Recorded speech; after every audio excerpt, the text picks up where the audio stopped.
अस्सलाम वालेकुम।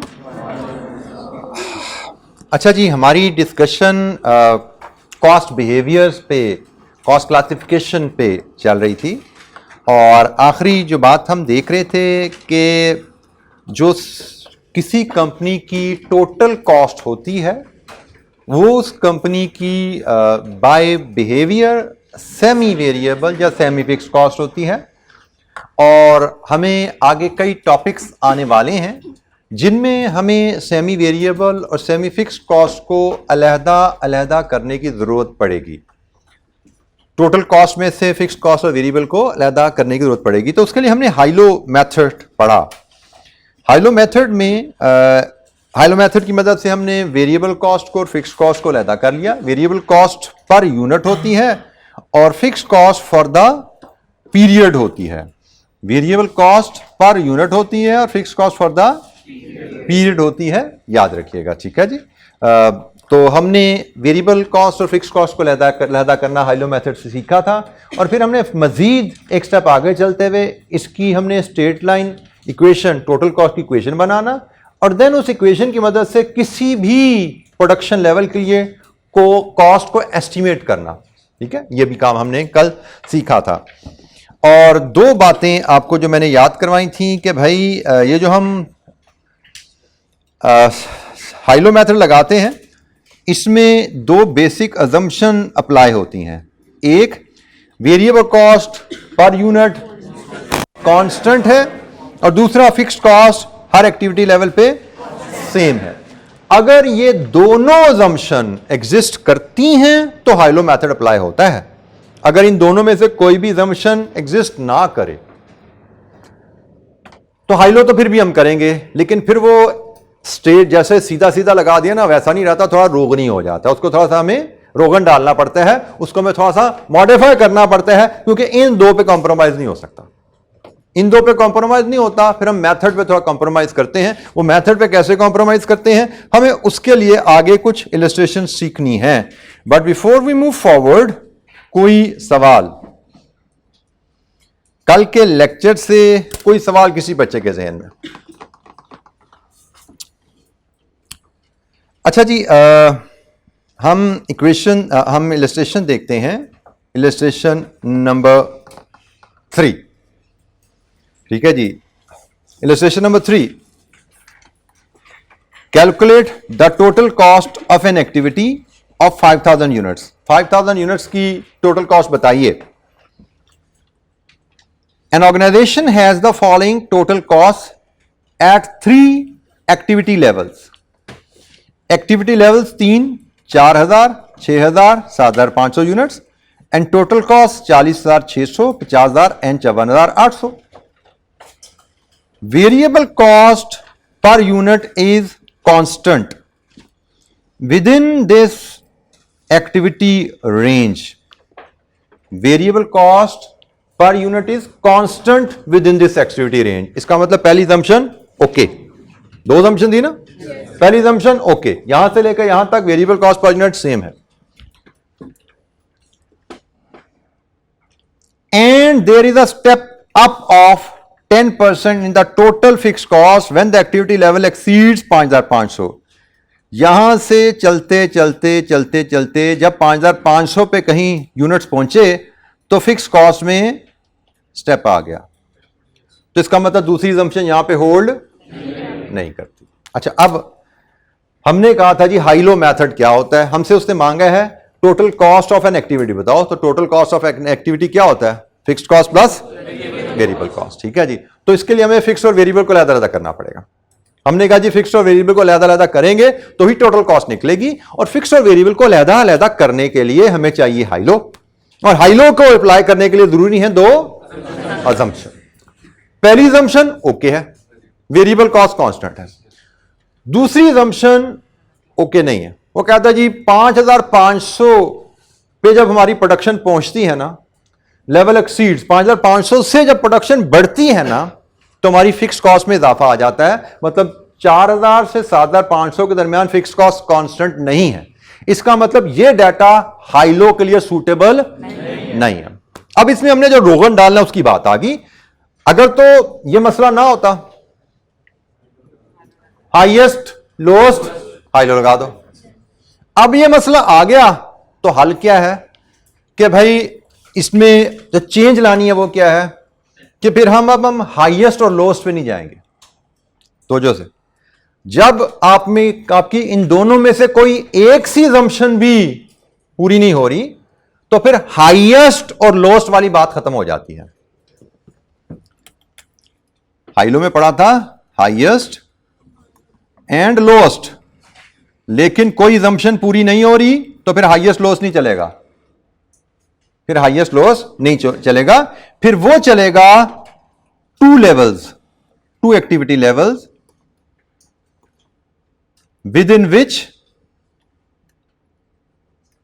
both assumptions hold true। ठीक है जी। फिर हमने कहना है कि भाई अगर तो ये मसला ना आता हाईएस्ट लोएस्ट ले लेते, अब मसला आ गया है, कोई भी एक मसला आ जाता है, वेरिएबल कॉस्ट बदल जाती है या फिक्स्ड कॉस्ट बदल जाती है, फिर हम ऐसे दो लेवल उठाते हैं जिनमें दोनों assumption होल्ड करें। जैसे मैंने कहा जी 5500 पे फिक्स कॉस्ट बदलती है, ये और ये तो नहीं मैं ले सकता। अब क्लियर होगी बात? तो मैं इन दो को देखूं, ये दो ले सकता हूं मैं, इन दो के दरमियान फिक्स कॉस्ट बदल रही है, ये भी नहीं लिए जा सकते। ये दो ले सकता हूं, यस। वेरिएबल कॉस्ट तो कांस्टेंट थी, इन दो के दरमियान फिक्स कॉस्ट भी कांस्टेंट है क्योंकि फिक्स कॉस्ट पे इजाफा पहले ही आ चुका है। जो फिक्स कॉस्ट यहां पे है वही फिक्स कॉस्ट यहां पे है। वेरिएबल कॉस्ट पर यूनिट तो पहले ही कांस्टेंट थी। ठीक है, तो जब भी दोनों assumption में कोई एक भी assumption या दोनों assumption हिल जाएं तो फिर हम हाईएस्ट लोएस्ट पे नहीं जाएंगे, हम वो दो लेवल उठाते हैं जिनके दरमियान दोनों assumption पूरी हो रही हैं, दोनों शर्तें पूरी हो रही हैं। तो भाई इन दो के दरमियान दोनों शर्तें पूरी हो रही हैं। अब जब आपने लेवल आइडेंटिफाई कर लिए तो अब वेरिएबल कॉस्ट पर यूनिट और फिक्स कॉस्ट कैलकुलेशन सिंपल है, निकाल के दिखाओ। हमने हाईएस्ट लोएस्ट की बजाय ये दो लेवल ले लीजिए। अब यहां से आप बताइए मुझे वेरिएबल कॉस्ट पर यूनिट क्या है?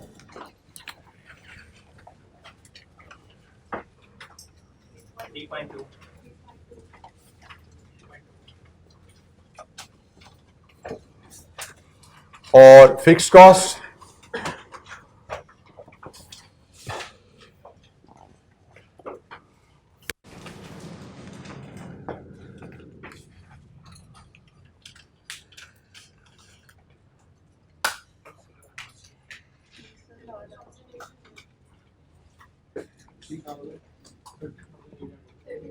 $30,800।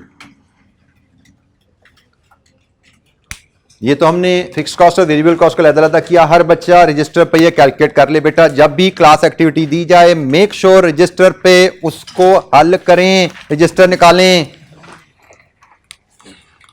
रजिस्टर सामने रखें, रजिस्टर पे हल किया करें। शाबाश। जितनी कैलकुलेशन आपके हाथ से गुजरेंगी, कैलकुलेटर से गुजरेंगी, उतनी command, concept, efficiency, effectiveness, error rate सब कुछ बेहतर होता जाएगा इंशाअल्लाह। तो नेवर अवॉइड के डंग टपाऊ काम नहीं करना क्लास में। टाइम क्लास में आप लगा रहे हैं तो this time should add maximum to your preparation for the examination.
अच्छा जी, आगे जी सबकी है, किसी बच्चे को दिक्कत है तो पूछ ले जनाब। मेक श्योर हर बच्चा बात को समझ के फिर मुझे आगे चलने दिया करे भाई। अगर बात समझ नहीं आई, कैलकुलेशन परफॉर्म नहीं, हाथ खड़ा करके हेल्प मांगनी है, हाथ खड़ा करके ब्रेक मांगनी है कि नहीं जी भी ब्रेक करें, आगे नहीं चलना, चले आगे। अच्छा जी, अब जरा तवज्जो कीजिए, यहां पे हमसे उसने वेरिएबल कॉस्ट और फिक्स कॉस्ट तो मांगी नहीं थी, उसने तो कहा था मुझे टोटल कॉस्ट बताओ। अगर हम 5000 यूनिट बनाए तो 5000 यूनिट्स की टोटल कॉस्ट मैं इक्वेशन से करूं या टेबल से करूं, क्या फर्क पड़ता है? असल में तो टोटल कॉस्ट होती है fix cost plus variable cost. बिल्कुल ठीक हो गया जी। तो वेरिएबल कॉस्ट तो बड़ी सीधी सीधी सी है, 3.2 पर यूनिट इंटू 5000, कितनी बनी? 5000 यूनिट की टोटल कॉस्ट चाहिए ना, कितनी बनी? 16000। फिक्स कॉस्ट 5000 यूनिट्स पे क्या मेरी फिक्स कॉस्ट 30800 रहेगी? Answer is no. ये फिक्स कॉस्ट तो मैंने 6000 और 7500 इन लेवल्स को लेकर निकाली है। मुझे 5000 यूनिट की फिक्स कॉस्ट चाहिए, तो 5000 यूनिट की फिक्स कॉस्ट तो यकीनन कम है। जैसे कल ही हमने की थी ना एक्टिविटी, क्या भाई मेरे पास 5000 यूनिट्स की फिक्स कॉस्ट चाहिए, मेरे पास 6000 यूनिट्स की फिक्स कॉस्ट अवेलेबल है 30800, और मुझे कहा गया यहां से यहां तक स्टेप अप है कितना?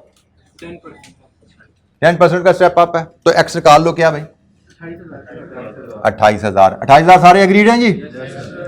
28000 हमारी फिक्स कॉस्ट है यहां पे। इसकी वर्किंग अगर मैं शो करना चाहूं तो ये 30800 बटा 1.1 एग्रीड।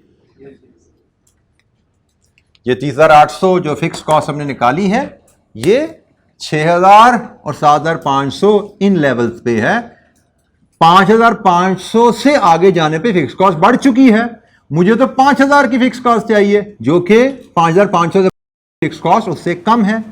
5500 से आगे जाने पे फिक्स कॉस्ट में 10% इजाफा आया, मतलब 5500 से पहले जो फिक्स कॉस्ट थी वही 5000 पे है, और 5500 से बाद की जो फिक्स कॉस्ट है वही 6000 पे है। यहां से यहां तक के सफर में 10% का इजाफा आया है। ये कॉस्ट अगर 10% इजाफे के बाद है तो फिर इजाफे से पहले क्या थी? आप इसको तकसीम को जिस मर्जी अंदाज से देखो, इसको ऐसे भी देख सकते हो कि भाई इसमें 10% इजाफे के बाद ये कॉस्ट बनी, तो ये अगर 100 थी, इसमें 10 ऐड होके ये 110 हो गई है। इसको ऐसे देख लो भाई, ये अगर 110 है तो 100 क्या है? इसको देखने का तरीका 30800 बटा 110 इंटू 100 ऐसे कर लो, या बटा 1.1 कर लो, एक ही बात है। ठीक है। तो मैथमेटिक्स ये बेसिक मैथ्स है जो कि हमने बार बार करने हैं। अभी हम इसको आगे भी लेकर चलेंगे। इस लॉजिकल मैथ्स के हमने एडवांस एप्लीकेशन भी आगे चल के सीखनी है। ठीक है। ये बेसिक मैथमेटिक्स, लॉजिकल मैथमेटिक्स, इसका इस्तेमाल हमें बार बार हमें करना पड़ेगा। इसको हम कहते हैं परसेंटेजेस या प्रोपोर्शन से वैल्यूज को एडजस्ट करना। ये वैल्यूज को एडजस्ट ही किया ना हमने 10% से, कि जी भाई ये 10% इजाफे के बाद है, तो इजाफे से पहले कितनी थी? हमने निकाल ली जनाब 28000। यहां से निकाल लो टोटल कॉस्ट 44,000। इलस्ट्रेशन नंबर 3 जी। किसी बच्चे को कोई बात समझ नहीं आई तो पूछिए। बेटा, हमें कहा गया है कि हमारी फिक्स्ड कॉस्ट प्रोडक्शन जब 5500 से बढ़ती है तो फिक्स कॉस्ट 10% बढ़ जाती है। मैंने जो फिक्स कॉस्ट निकाली है ना, वो फिक्स कॉस्ट कितने यूनिट्स पे है? 6000 और 7500 दोनों पे सेम है ना। तो मैंने कहा जी वो 6000 पे है। मुझे फिक्स कॉस्ट कितने यूनिट्स की चाहिए? तो भाई क्या 5000 यूनिट पे फिक्स कॉस्ट और 6000 यूनिट की फिक्स कॉस्ट सेम है? नो। उसने कहा जी इन दोनों के दरमियान जब प्रोडक्शन 5500 से गुजरती है ना, जब प्रोडक्शन 5500 से ऊपर को जाती है तो स्टेप अप आ जाता है 10% का। मतलब ये वाली कॉस्ट इस कॉस्ट से 10% ज्यादा है, मुझे तो ये कॉस्ट चाहिए। अगर ये 100 है तो ये 110 है। अगर ये 5000 यूनिट्स पे फिक्स कॉस्ट 100 थी तो 5500 के बाद वो 110 हो जाती है। ठीक है ना। तो भाई 30800 जो है ये 110 के लेवल पे खड़ी है, तो 100 के लेवल पे क्या थी? 30,800 बटा 110 इंटू 100। अब इसको ऐसे देख लो, या 10 से इजाफे के बाद जैसे कल हमने देखा था कि भाई इसको ऐसे देखना चाहो, जैसे मर्जी देखो, इसको ऐसे देख लो, x into 1.1 is equal to 30,800। तो x क्या है? 30,800 ओवर 1.1। x में 10% इजाफे के बाद ये वैल्यू आई है ना, तो 10% इजाफा डालने का तरीका क्या होता है? 1.1 से ज़रब दे लो। यही कल सीखा था ना हमने, सीखा नहीं था बल्कि रिवाइज करवाया था। सीखा तो आपने पहले कभी हुआ होगा, स्कूल में सीखा होगा, कॉलेज में सीखा होगा, पीआरसी में भी सीखा होगा। कल तो हमने इसको रिवाइज किया था। फिर किसी वैल्यू में इजाफा डालना है तो ये तरीका है। तो हमने कहा जी ये कैलकुलेशन बनती थी, इसके हिसाब से हमें एक्स चाहिए, तो एक्स आ गया हमारा। आप इसको ऐसे प्रेजेंट करो, इसको ऐसे प्रेजेंट करो, जैसे मर्जी देखो, आंसर सेम है। प्रेजेंटेशन का तरीका हमारे लिए अहम नहीं है। मैं ऐसे प्रेजेंट करूं ये भी ठीक है, मैं ऐसे प्रेजेंट कर दूं ये भी ठीक है। प्रेजेंटेशन का तरीका से हमारे लिए अहम नहीं है, कॉन्सेप्ट ठीक होना चाहिए। कॉन्सेप्ट के मुताबिक आप जितना मर्जी प्रेजेंट कर दो, ये दोनों मेथड, ये मेथड या ये मेथड एक ही बात है जी। कोई और सवाल किसी बच्चे के ज़हन में?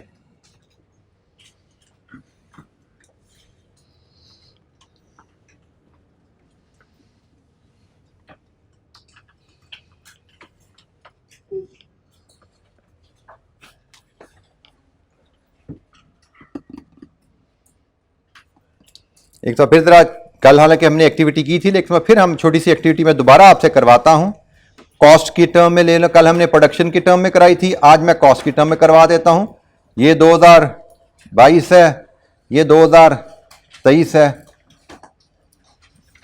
डिफरेंट केसेस में बनाता हूं। केस नंबर 1, 2022 में कॉस्ट थी 1,50,000 और हमें कहा गया है यहां से जाते हुए आगे 22% का इजाफा आया है। 2023 की कॉस्ट बताइए क्या है। दूसरा केस, 2022 की कॉस्ट 55,800 है, आगे चलते हुए 25% का इजाफा आ गया है, 25% की कमी आ गई है, तो 2023 की कॉस्ट बताइए। तीसरा केस, 2023 में खर्चा 5,20,000 का आया है, लेकिन 2022 से 23 में जाते हुए 25% का इजाफा आया था। 22 में कॉस्ट क्या थी? केस नंबर 4, 23 की कॉस्ट 4,10,000 है, 22 से 23 में जाते हुए कॉस्ट में 12% की कमी आई है। 22 की कॉस्ट बताइए। ये चारों कैलकुलेशन, 4 वैल्यूज, 4 क्वेश्चन मार्क, हल कीजिए इनको जरा। ये कल भी हमने एक्टिविटी की थी, क्योंकि मैंने जैसे कहा था आगे ये चीजें इस्तेमाल होने वाली बार बार, लेकिन अभी जैसे आज 2-3 बच्चों ने क्वेश्चन रेज किया, तो एक बार फिर देखिए ताकि कोई एम्बिग्युइटी है तो क्लियर हो जाए।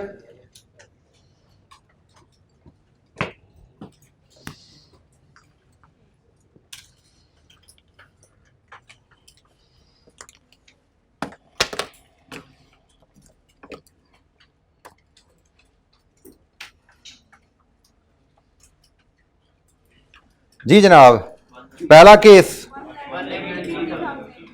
1,50,000 इंटू 1.22, कितना जवाब आया? 183,000। दूसरा केस 25% की कमी 55,800 इंटू 0.75, कितना जवाब जी? 41,850। तीसरा केस 5,20,000 25% इजाफे के बाद है। इसका मतलब 5,20,125 के लेवल पे है, ऐसा ही है। तो 5,20,000 तकसीम 125, तो 100 क्या हुआ? 4,16,000। और ये जनाब 4,10,000 12% कमी के बाद है। तो 4,10,000 12% कमी के बाद मतलब ये 88 पे खड़ा है। तो 100 क्या था? पहले क्या था? 465,909। ठीक है। तो ये परसेंटेजेस को लेके वैल्यूज को कैसे एडजस्ट किया हमने?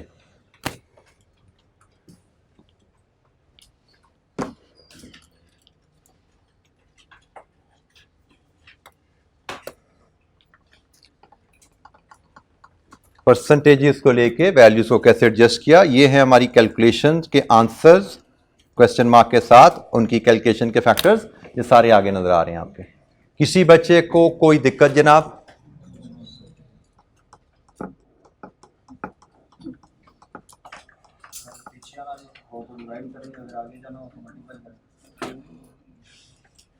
ये जो है ना, ये जुगाड़बाजी की काला स्टेप है, ठीक है।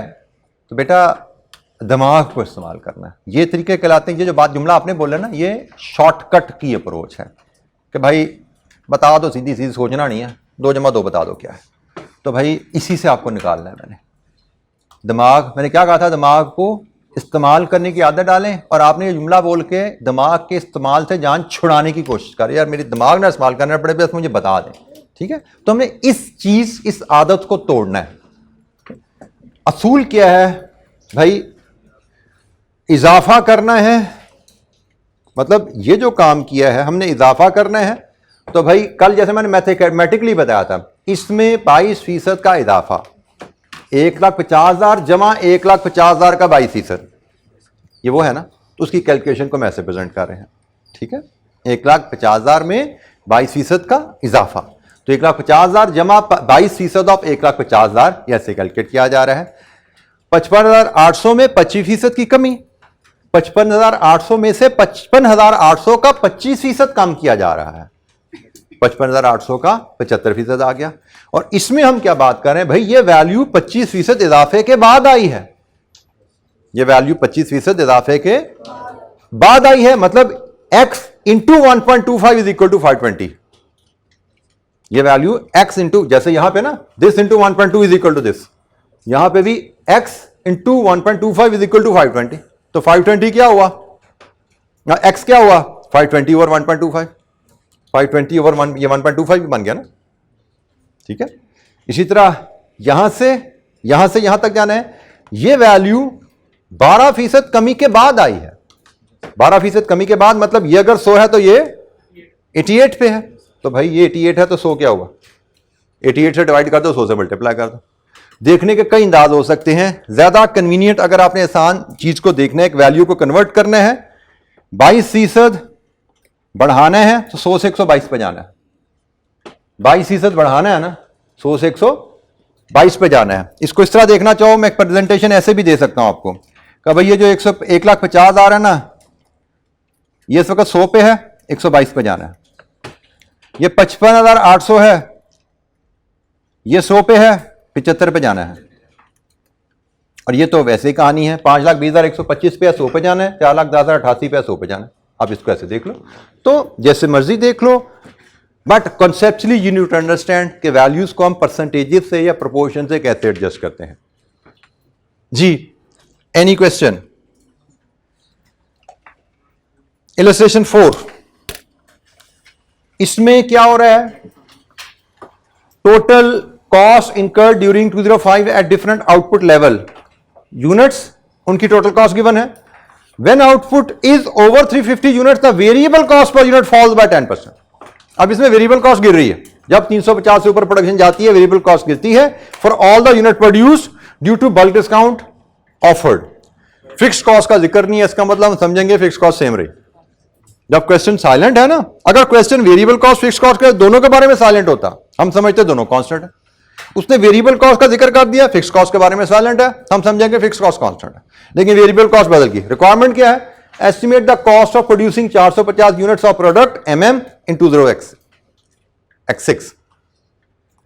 टोटल कॉस्ट निकालने के लिए क्या करेंगे, फिक्स्ड कॉस्ट वेरिएबल कॉस्ट चाहिए, तो भाई हमें हाइलो से पहले फिक्स्ड कॉस्ट वेरिएबल कॉस्ट को लहदा करना है। हाइलो लगाने हैं, हाईएस्ट लोएस्ट, क्या दोनों शर्तें मिल रही हैं यहां पे? नो, एक शर्त पूरी नहीं हो रही वेरिएबल कॉस्ट वाली। तो भाई हमने कहा जब दोनों शर्तें पूरी ना हो हाईएस्ट लोएस्ट पे, तो फिर वो 2 लेवल उठाओ जिनके दरमियान शर्तें पूरी हैं। तो भाई पहले 2 में, क्योंकि 350 पे जाके वेरिएबल कॉस्ट बदल जाती है, इनके दरमियान वेरिएबल कॉस्ट बदल रही है, इनके दरमियान वेरिएबल कॉस्ट नहीं बदल रही। फिक्स कॉस्ट तो सारी सेम थी ना। तो भाई ये 2 लेवल के हाई लो लगा, वेरिएबल कॉस्ट और फिक्स कॉस्ट अलग करो जरा। इलस्ट्रेशन नंबर 4,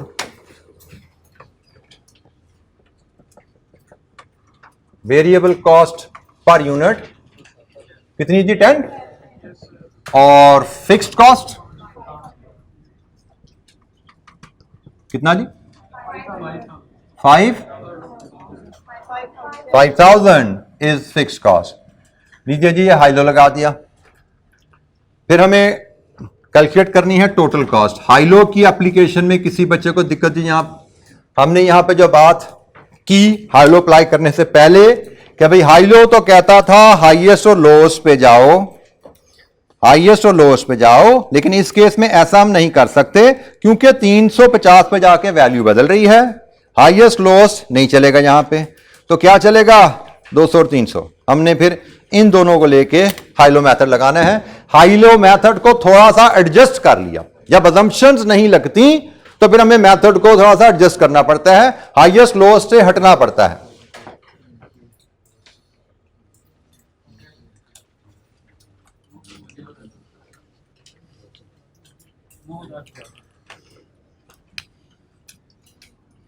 फिक्स्ड कॉस्ट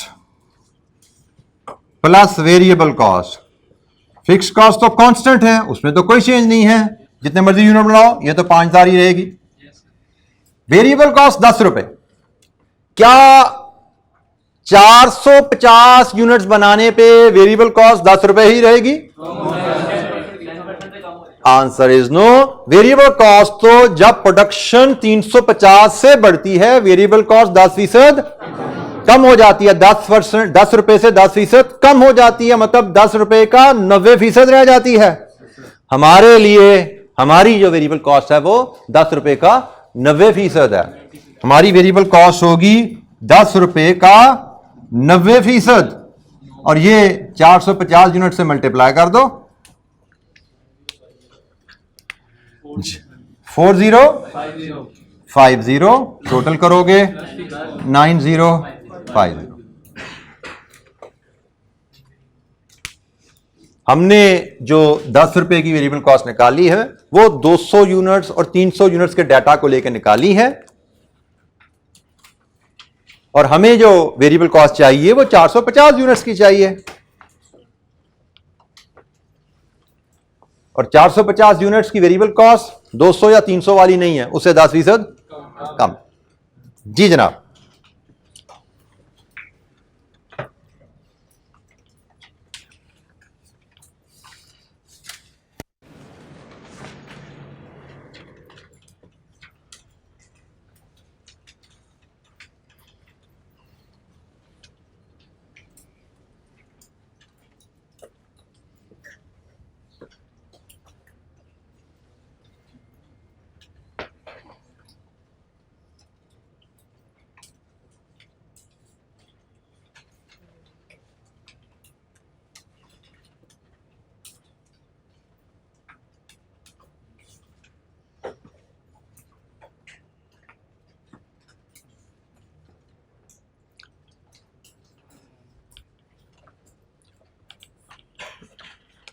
जी हो गया जी, किसी बच्चे को कोई दिक्कत यहां पे? अच्छा जी, अब एक एक्टिविटी और देखिए।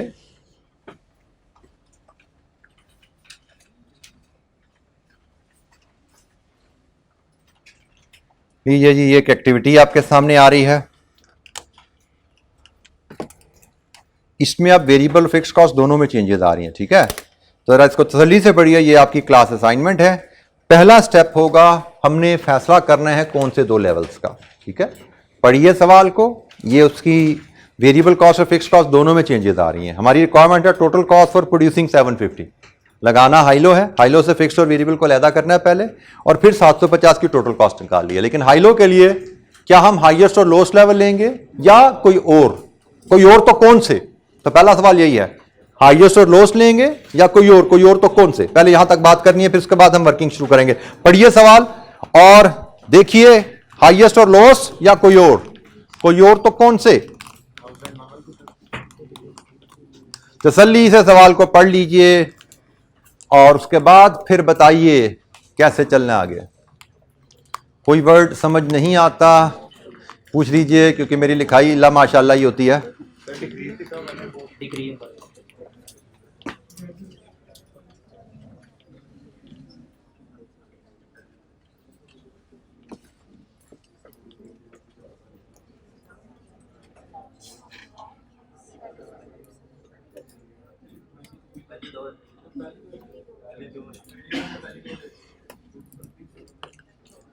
अच्छा बेटा, एक असूल, एक यहां पे चलें, एक और मैं असूल बता दूं। इसी, जब हम हाईएस्ट और लोएस्ट पे नहीं जा रहे ना, जब हम हाईएस्ट और लोएस्ट पे नहीं जा रहे, तो हमने कहा जी कोई और दो ले लेने हैं। वो और दो लेते हुए हमने एक चीज का ख्याल रखना है कि उन दो के दरमियान फासला ज्यादा से ज्यादा हो, उन दो के दरमियान फासला ज्यादा से ज्यादा हो, ये एक और ख्याल कीजिएगा। ठीक है, हमने लेने कोई और दो हैं जिनके दरमियान दोनों शराइत पूरी हो, लेकिन वो दो लेवल लेंगे जिनके दरमियान फासला ज्यादा हो। जैसे आपने कहा ये दो ले लो, लेकिन इनके दरमियान फासला सिर्फ 50 यूनिट्स का है, क्या इसके अलावा कोई और दो नहीं लिए जा सकते जिनमें फासला ज्यादा हो? देखो जरा,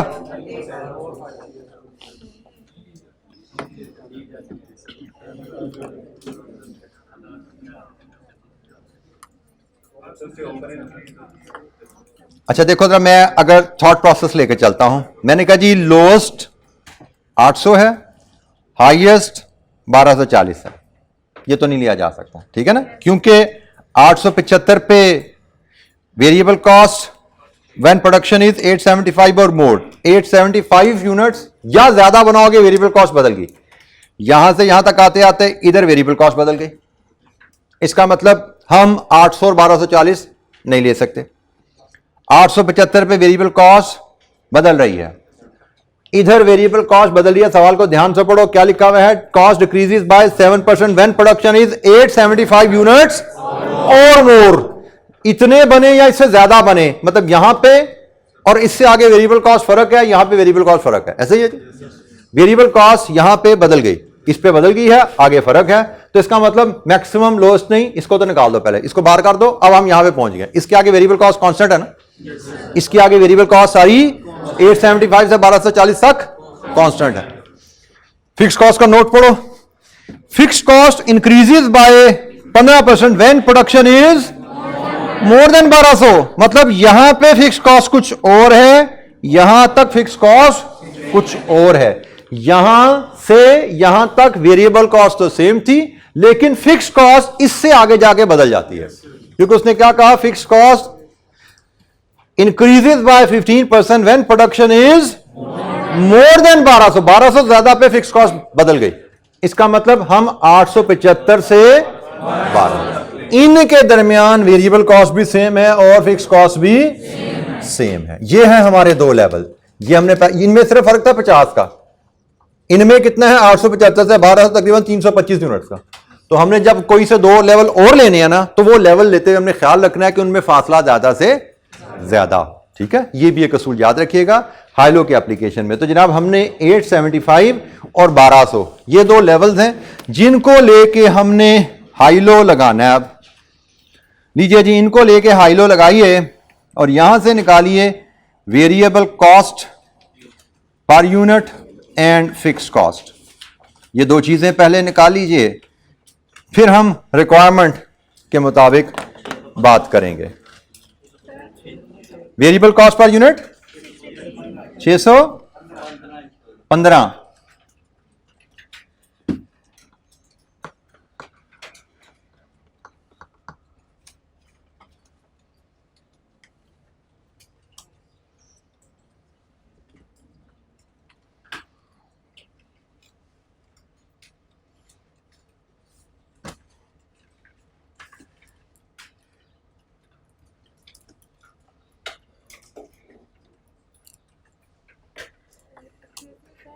जी बेटा।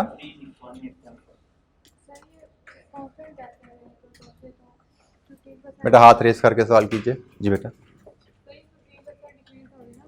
बेटा 15% production fix cost increases by 7%, variable cost decreases by 7% when production is 875 units और मोर।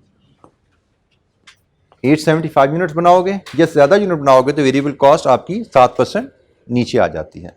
यहां पे फिक्स कॉस्ट, वेरिएबल कॉस्ट ज्यादा थी, यहां से ऑनवर्ड वेरिएबल कॉस्ट 7% कम है। अब आपका सवाल क्या है?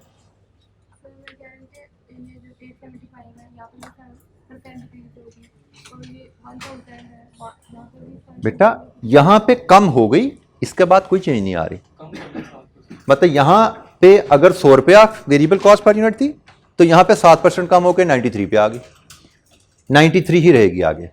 वेरिएबल कॉस्ट यहां पे शायद वेरिएबल कॉस्ट पर यूनिट लिखा हुआ है, variable cost per unit decreases by 7%। एक यूनिट की वेरिएबल कॉस्ट 7% से कम आ जाएगी जब आपकी प्रोडक्शन 875 या इससे ज्यादा होगी। कहां फंसे हो मुझे समझ नहीं आ रही।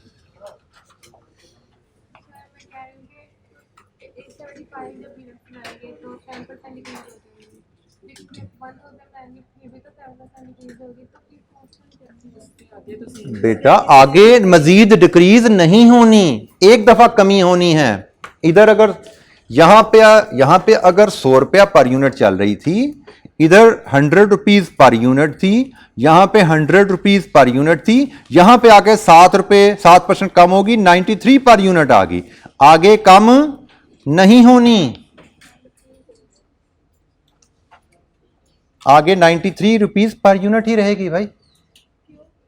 क्यों? क्योंकि लिखा हुआ है यहां पे कि 875% यूनिट पे जब आएगी प्रोडक्शन तब 7% कम हो जाएगी। इसके आगे कम होने का जिक्र है यहां पे।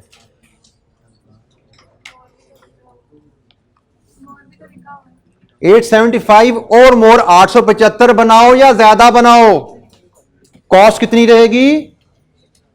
93। 875 बनाओ या ज्यादा बनाओ, कॉस्ट कितनी रहेगी?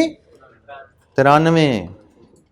मतलब आपको शायद ये जो मैं बात शायद मैंने कही थी ना पहले दिन, कंप्रीहेंशन, अंग्रेजी को पढ़ के समझना, ये स्किल भी हमें हासिल करनी है। इसका मतलब क्या है? उर्दू तर्जमा अगर मैं आपको बताऊं जो कि आपको सीखना है, 875 बनाओ या ज्यादा बनाओ, वेरिएबल कॉस्ट पर यूनिट 93 होगी। ये लिखा हुआ है यहां पे ये नहीं लिखा हुआ कि 875 पे 93 है, यहां पे 7 रुपए मजीद कम हो जाएंगे, यहां पे 7 रुपए मजीद कम हो जाएंगे, ये नहीं लिखा हुआ भाई। 875 बनाओ या ज्यादा बनाओ, 7 रुपए कॉस्ट कम हो जाएगी। ठीक है, ये बल्क डिस्काउंट है। जैसे आप किसी के पास बाजार में गए, चावल खरीदने गए, चावल क्या भाव है? उसने कहा जी चावल 100 रुपए किलो। लेकिन अगर आप 10 किलो से ज्यादा लोगे तो 93 रुपए। अब 10 किलो लो तो भी 93 रुपए, 20 किलो लो तो भी 93 रुपए, 25 किलो लो तो भी 93 रुपए किलो। ऐसा ही है ना? ये वही बात है कि भाई 875 या इससे ज्यादा प्रोडक्शन करोगे तो डिस्काउंट की वजह से शायद आपकी वेरिएबल कॉस्ट पर यूनिट 100 की बजाय 93 पे आ जाएगी। ठीक है जी। जनाब फिक्स कॉस्ट क्या आ रही है? दोबारा बोलो। 361875। अच्छा जी, ये जी हमारी वेरिएबल कॉस्ट पर यूनिट और फिक्स कॉस्ट आ गई। अब आइए रिक्वायरमेंट पे। रिक्वायरमेंट क्या है? 750 यूनिट्स बनाने की टोटल कॉस्ट। तो 750 यूनिट बनाने की टोटल कॉस्ट, तरीकाकार वही है जी, fix cost plus variable cost. तरीकाकार रहेगा वही कि fix cost plus variable cost. अब बताइए जनाब, हमारी फिक्स कॉस्ट जो हमने ली है, हमने 875 और 1200 की ली है, क्या 750 यूनिट पे भी फिक्स कॉस्ट सेम थी? आंसर इज यस, क्योंकि हमारी फिक्स कॉस्ट तो 1200 से आगे जाके कम हो रही है, इससे पीछे सारी फिक्स कॉस्ट सेम है। तो हमारी फिक्स कॉस्ट तो सेम वही 361 875 आ गई जी बेटा।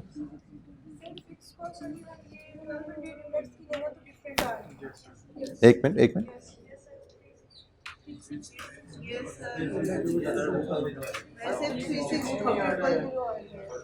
आप कह रहे हैं कि इसमें से वेरिएबल कॉस्ट लेस करें फिक्स कॉस्ट कुछ और है, इसमें से वेरिएबल कॉस्ट लेस करें फिक्स कॉस्ट कुछ और है।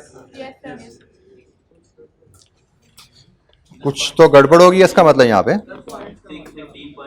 डेसिमल्स का फर्क आ रहा होगा बेटा। यहां पे 6.1615 पॉइंट समथिंग होगा। कितना पॉइंट है? 384 राउंड ऑफ हुआ है, डेसिमल का डिफरेंस है। तो राउंडिंग ऑफ की वजह से अगर हमारी वैल्यूज फर्क आ जाती हैं तो वो एरर नहीं है। ठीक है, वो गलती नहीं है। आपने अगर 615.384 की जगह 615 लिख लिया, इट डज नॉट मैटर, कोई फर्क नहीं पड़ा। और राउंडिंग ऑफ की वजह से, और बात यह कि हमने यहां पे और यहां पे दो जगह पे, दोनों जगह पे लगा के टेस्ट करना ही नहीं है।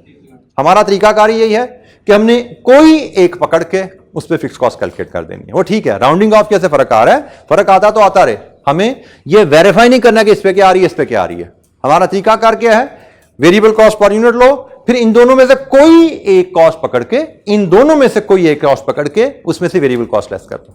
ठीक है, हम इस तरीके पे चलेंगे और कुछ नहीं करना हमें। हमने वेरीफाई नहीं करना कभी दूसरे से भी ठीक आती है कि नहीं आती, इस चक्कर में नहीं पढ़ना हमने। ठीक है, तो वो सेम ही आती है।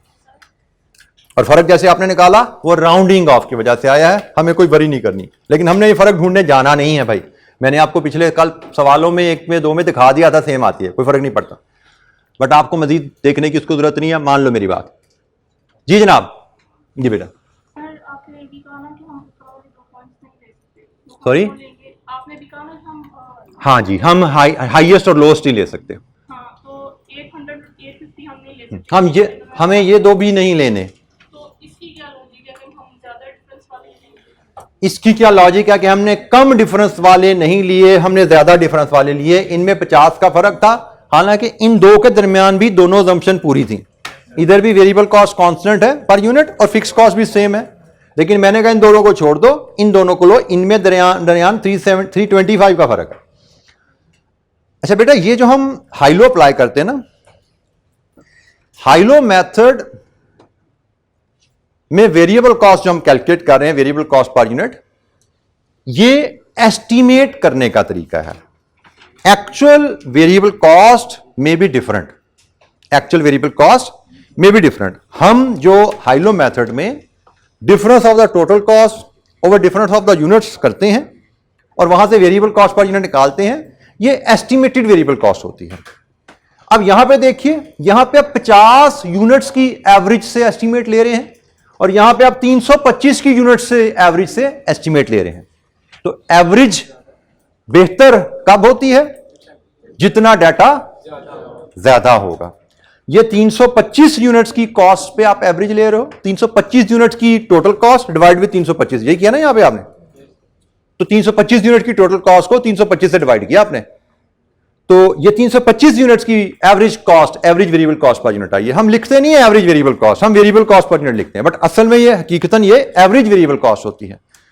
तो यहां पे 325 यूनिट से एवरेज निकाली है, यहां पे आपने 50 यूनिट से निकाली है। तो एवरेज जितने ज्यादा डाटा पे आप निकालते हो उतनी ज्यादा बेहतर एवरेज होती है। ठीक है, ये बेसिक मैथमेटिक्स लॉजिकल मैथ है। तो जितना ज्यादा डाटा होगा उतनी बेहतर एवरेज आती है, इसलिए हमने कहा जी मैक्सिमम गैप ले लेंगे। जी वेरिएबल कॉस्ट, अच्छा जी मुझे अब 750 यूनिट की वेरिएबल कॉस्ट चाहिए। तो मेरे पास जो वेरिएबल कॉस्ट है 875 की, क्या वही कॉस्ट 750 यूनिट्स की भी रहेगी? नो, 750 यूनिट बनाऊंगा तो वेरिएबल कॉस्ट ज्यादा होगी, क्योंकि मेरे पास जो वेरिएबल कॉस्ट आई है इस लेवल पे वो तो 93 है, मेरी तो 100 होनी है। तो जनाब मेरी वेरिएबल कॉस्ट होगी 615 over 93 into 100 multiplied with 750, multiply कर दो ना 750 से, ये तो पर यूनिट निकली है ना, 750 की कॉस्ट चाहिए। 495 968, तो टोटल ले लीजिए यहां से 857625।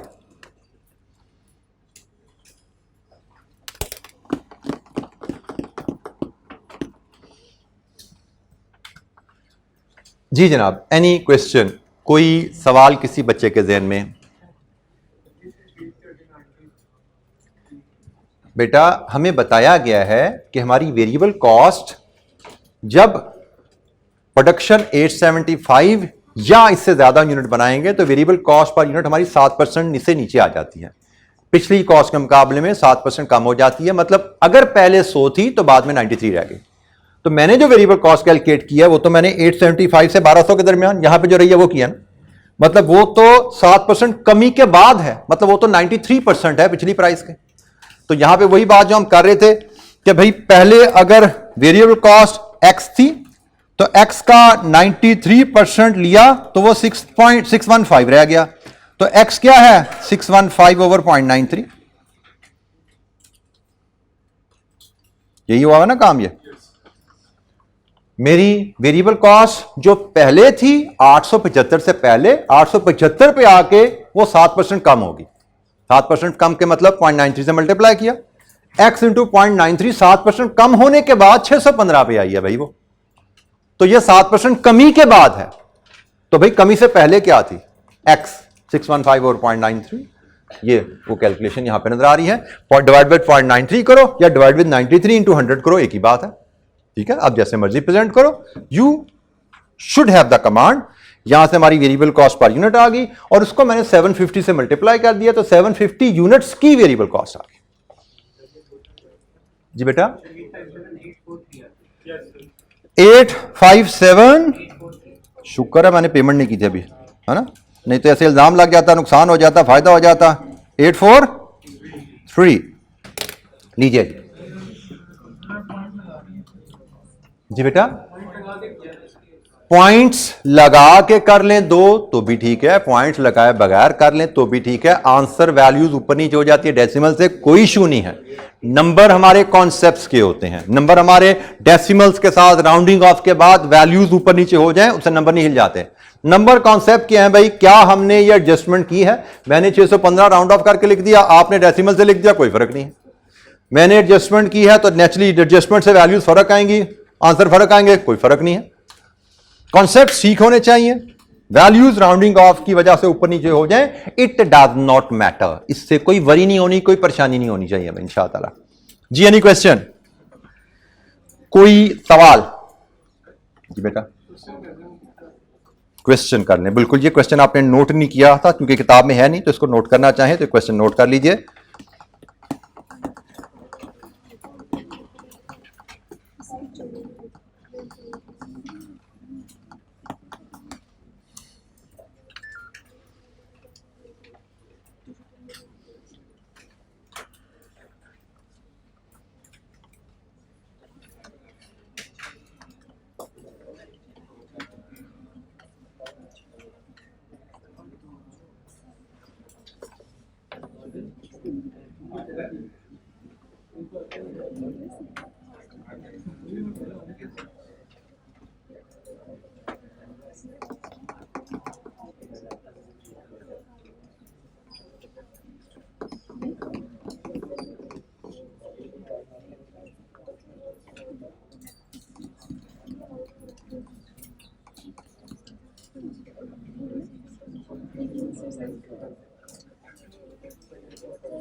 जी जनाब, एनी क्वेश्चन?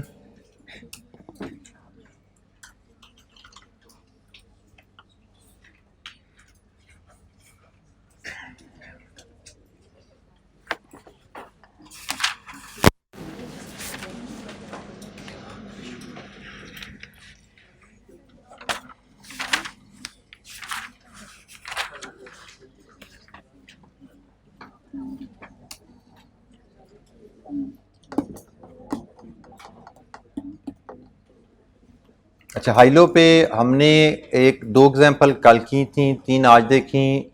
हमने कल बिल्कुल सादी देखी थी, आज थोड़ा सा हमने वेरिएशन, थोड़ी रोगनी देख ली जिनमें एजम्पशन में ऊंच नीच हुआ। इसके अलावा कुछ नहीं है। ठीक है, मैं फिर बता दूं, हमें हाइलो पे क्वेश्चन नहीं आना, हमें एक सवाल आएगा जिसमें हाइलो की कैलकुलेशन 2 या 3 नंबर की होगी। ठीक है, ये 2-3 नंबर से ज़्यादा का कैप 3 में काम नहीं है। और ये जो इलस्ट्रेशन आपको करवाई गई हैं, these are sufficient to communicate you the concept, और आपको कॉन्सेप्ट को ऑब्जॉर्व करने के लिए, उसको सीखने के लिए मोर दैन इनफ है। हमें 100 सवाल पास पेपर के उठाओगे ना, बल्कि 200 सवाल उठाओगे तो 200 में से शायद एक में ये स्किल टेस्ट होती है।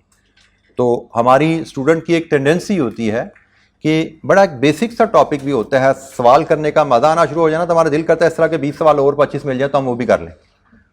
That is wastage of time. Basic सवाल है ना, आपको 5 इलस्ट्रेशन 6 करवा दी और आपको बात अगर समझ आ गई है ना, तो भाई वही नोट्स जो हैं उनको पढ़ो और कभी दिल करे तो उन्हीं को दोबारा कर लेना। कोई टकरे मारने की इनमें जरूरत नहीं, इनमें कुछ नहीं है, इसके अलावा कोई तेल नहीं निकलना इन सवालों में से। आगे बड़े चैप्टर आने हैं जिनमें से आपको तेल निकालना पड़ेगा और एग्जामिनर आपका तेल निकाल देगा वहां पे, ठीक है। तो वहां पे जाके फिर आप जब वहां पे खूब तेल निकालना, उधर कोई नहीं रोकेगा भाई कम सवाल करो, जितने कर सकते हो कर लेना, लेकिन इस तरह के चैप्टर्स की टेंशन नहीं लेनी। ये चैप्टर तो मुझे लगता है शायद आईकैप की किताब में बना भी नहीं हुआ, ये तो मैंने थोड़ा सा इसको बना लिया अलहदा से करके बेसिक लेवल पे डिस्कस करने के लिए। तो और चूंकि आगे एग्जाम में ये क्वेश्चन टॉपिक आना था इसलिए उसको मैंने यहाँ पे डिटेल में डिस्कस किया। अच्छा, एक छोटी सी एक्टिविटी और थोड़ी सी हम करते हैं, परसेंटेज प्रोपोर्शन की बात हो रही है तो उसी के रेफरेंस से मार्कअप और मार्जिन का कॉन्सेप्ट याद है?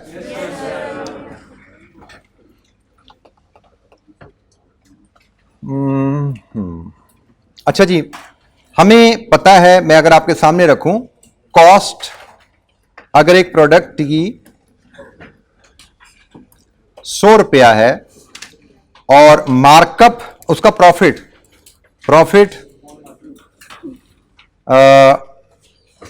10% ऑफ कॉस्ट है तो यह कहलाता है markup.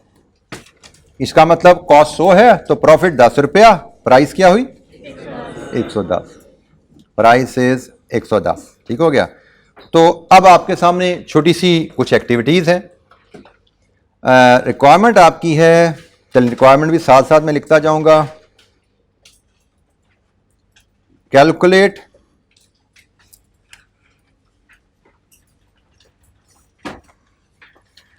Price of a product if its cost is 1250, profit is 275। दो क्वेश्चन लेता है भाई, ये दो लेता क्वेश्चन है। ये आपको कंपनी की पॉलिसी बता दी गई। कंपनी की पॉलिसी है प्रॉफिट की 10% मार्कअप की, ये कंपनी की पॉलिसी है, ठीक है। ये बाकी चीजें सिर्फ आपको समझाने के लिए मैंने एलैबोरेट कर दी हैं। कंपनी की पॉलिसी है 10% मार्कअप, प्रॉफिट पॉलिसी 10% मार्कअप। ये मैंने 10% मार्कअप का मतलब समझाया। 10% मार्कअप का मतलब है कि कॉस्ट अगर 100 है तो 10 प्रॉफिट, प्राइस 110, ये समझाने के लिए आपको लिखा। अच्छा, अब रिक्वायरमेंट क्या है कि भाई दो केसेस में आपको प्राइस बतानी है। अगर कंपनी की प्रोडक्ट की कॉस्ट 1250 है तो इसकी प्राइस क्या बनती है? अगर कंपनी की प्रोडक्ट पे प्रॉफिट 275 है तो इसकी प्राइस क्या बनती है? बनाइए, कैलकुलेट करके दीजिए। इस पॉलिसी के तहत आपसे सवाल पूछा जा रहा है, इस पॉलिसी के तहत आपसे सवाल पूछा जा रहा है।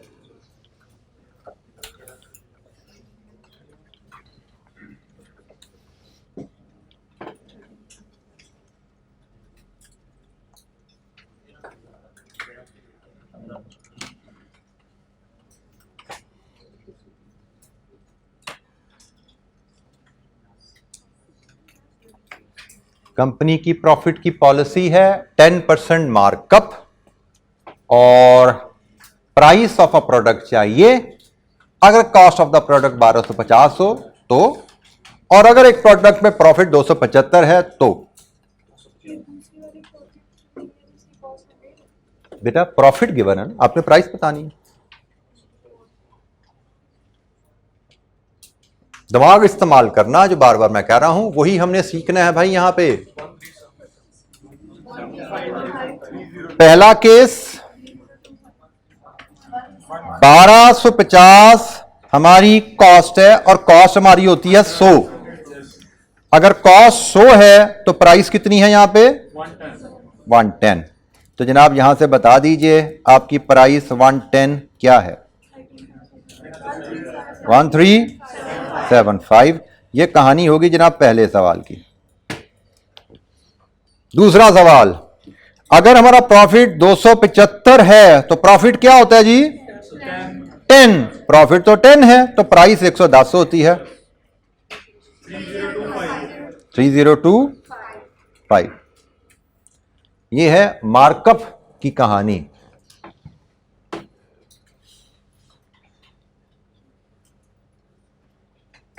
मार्कअप अगर हमें परसेंटेज में गिवन है तो markup as a percentage of cost profit measure करता है, और परसेंटेज जिस बेस पे अप्लाई होनी होती है हमेशा वो बेस 100 ली जाती है। यही पढ़ा हुआ ना हमने।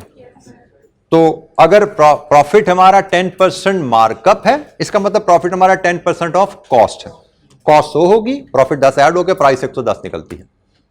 और इस रिलेशनशिप को यूज करके अगर कॉस्ट 100 तो प्राइस 110, अगर प्रॉफिट 10 तो प्राइस 110। ये रिलेशनशिप मैंने यूज किया यहां पे। कॉस्ट 100 तो प्राइस 110, प्रॉफिट 10 तो प्राइस 110। ये रिलेशनशिप मैंने यहां यूज किया प्राइस डिटरमिन करने के लिए। तो हमें दो वैल्यूज में कॉस्ट और प्राइस में रिलेशनशिप गिवन था, यही है ना। कॉस्ट और प्राइस में रिलेशनशिप गिवन था और कॉस्ट गिवन थी, तो हमने उस रिलेशनशिप को इस्तेमाल करके प्राइस निकाल ली। हमें प्रॉफिट और प्राइस में रिलेशनशिप गिवन था और हमें प्रॉफिट गिवन था, तो हमने प्रॉफिट से प्राइस निकाल ली। और अगर मैं यहां पे कॉस्ट निकालना चाहूं तो कॉस्ट भी तो निकाल सकता हूं ना। इसकी कॉस्ट क्या है? अगर सवाल होता कॉस्ट निकालो तो कॉस्ट आपकी होती 275 बटा 10 इंटू 100। कॉस्ट आ जाती कितनी जी? 750। तो दो वेरिएबल में रिलेशन दिया जाए और एक वेरिएबल की वैल्यू गिवन हो, दूसरे वेरिएबल की वैल्यू आप निकाल लेते हो। दो वेरिएबल में रिलेशनशिप दिया जाए, एक वेरिएबल की वैल्यू गिवन हो, दूसरे की वैल्यू निकल आती है। जैसे मुझे यहां पे कॉस्ट और प्राइस का रिलेशनशिप गिवन था 100 110, कॉस्ट से प्राइस निकाल ली। मुझे प्रॉफिट और प्राइस का रिलेशनशिप गिवन था, मैंने प्रॉफिट 100 प्रॉफिट 10 प्राइस 110, मैंने प्रॉफिट की फिगर से प्राइस निकाल ली। मुझे प्रॉफिट और कॉस्ट का रिलेशनशिप गिवन है, कॉस्ट 100 तो प्रॉफिट 10, मैंने प्रॉफिट की फिगर से कॉस्ट निकाल ली। ठीक है, तो दो वैल्यूज का रिलेशनशिप गिवन हो, इनका ताल्लुक आपस में क्या, और एक वैल्यू गिवन हो, दूसरी वैल्यू हम निकाल लेते हैं।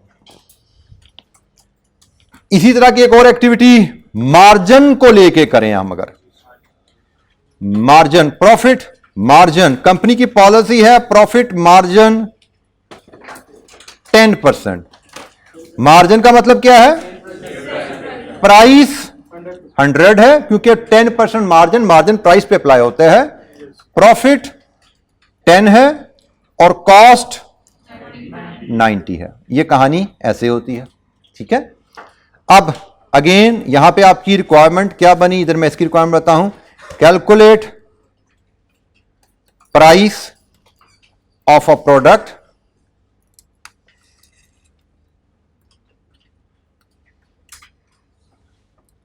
इफ इट्स, सेम वही रिक्वायरमेंट लिख देते हैं जी, it's cost is 1250 and profit is 275।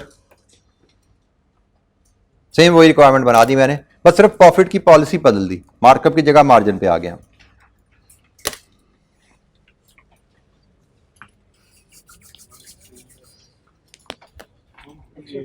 Ten 10% margin profit की पॉलिसी होगी। अब मार्जिन का मतलब प्राइस 100 है, अब क्योंकि मार्जिन परसेंटेज प्राइस पे अप्लाई होती है। जिस बेस वैल्यू पे परसेंटेज ने अप्लाई होने हैं उस बेस वैल्यू को हमेशा 100 लिया जाता है। मैथमेटिक्स इसी तरह चलता है, ऐसा ही है ना। कोई बात समझ ना आए, किसी बच्चे को रिकॉल करने में दिक्कत हो, बेसिक असूलों को समझने में कोई परेशानी हो, always raise your hand and ask a question.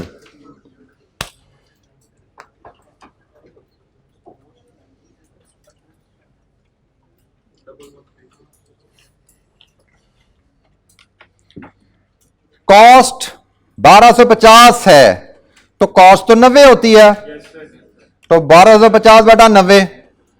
Price चाहिए, प्राइस 100 होती है, 1389। दूसरा केस, प्रॉफिट 275 है तो प्रॉफिट तो 10 है और प्राइस 100 है, 2750। और यहां पे अगर हम तीसरा केस निकाल लें, कॉस्ट का केस भी निकाल लें, जैसे पीछे हमने किया था। कॉस्ट क्या है भाई इस केस में, ये इस सवाल की एक्सटेंशन कॉस्ट। अगर प्रॉफिट 275 है, प्रॉफिट 10 है, तो कॉस्ट तो 90 होती है, 2475। इस केस में कॉस्ट, जैसे हमने ऊपर भी इसकी कॉस्ट निकाली थी, ऊपर भी हमने इस केस की कॉस्ट निकाल ली थी प्रॉफिट के साथ, इधर भी कॉस्ट निकाल ली। तो एनी क्वेश्चन, कोई सवाल किसी बच्चे के जहन में इस कैलकुलेशन को समझने में, एब्जॉर्ब करने में कोई दिक्कत जनाब?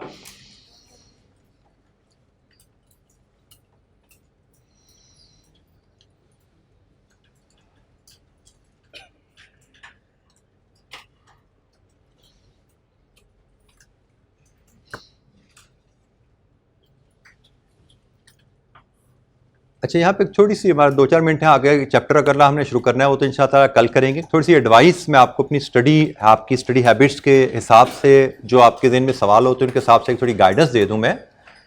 एक बड़ा कॉमन क्वेश्चन बच्चे पूछते रहते हैं टीचर से, अपने साथियों से, अपने सीनियर से।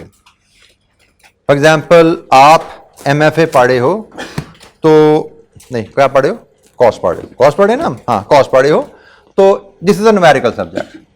अब बच्चा पूछता है टीचर से, बच्चा पूछता है अपने साथियों से, मुझे डेली कितने घंटे पढ़ना चाहिए, या मुझे किस चैप्टर के कितने सवाल करने चाहिए कॉस्ट अकाउंटिंग। ठीक है, इसमें बेटा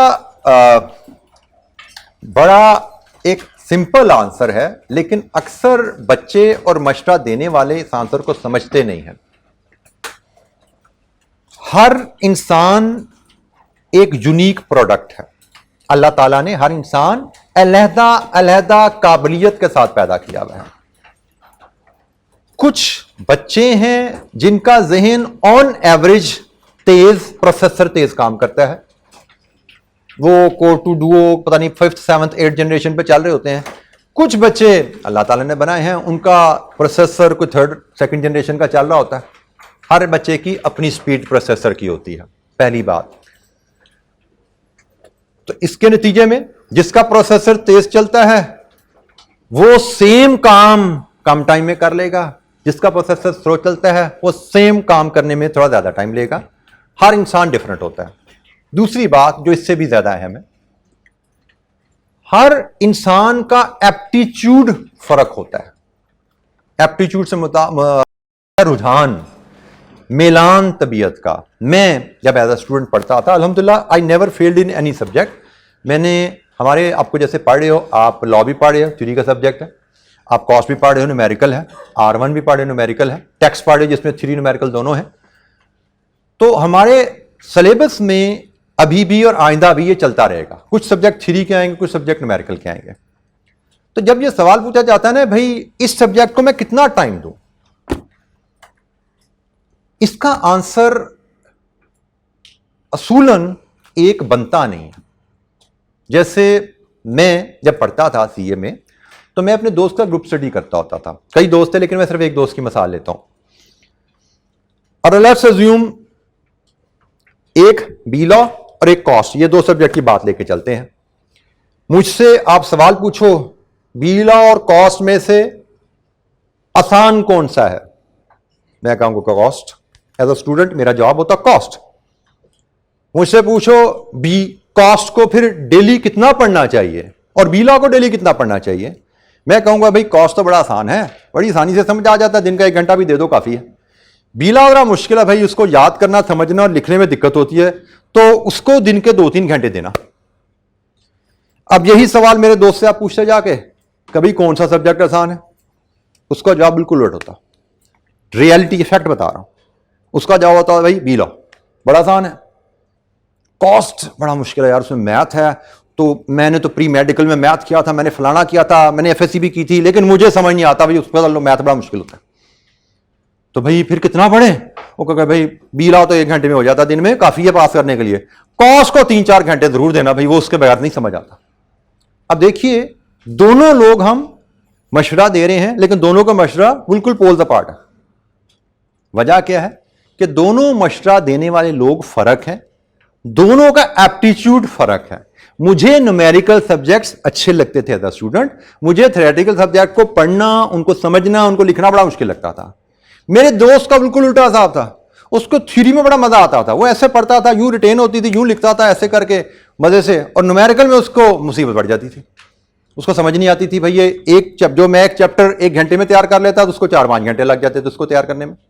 ठीक है, तो ये हर बंदे का फर्क होता है।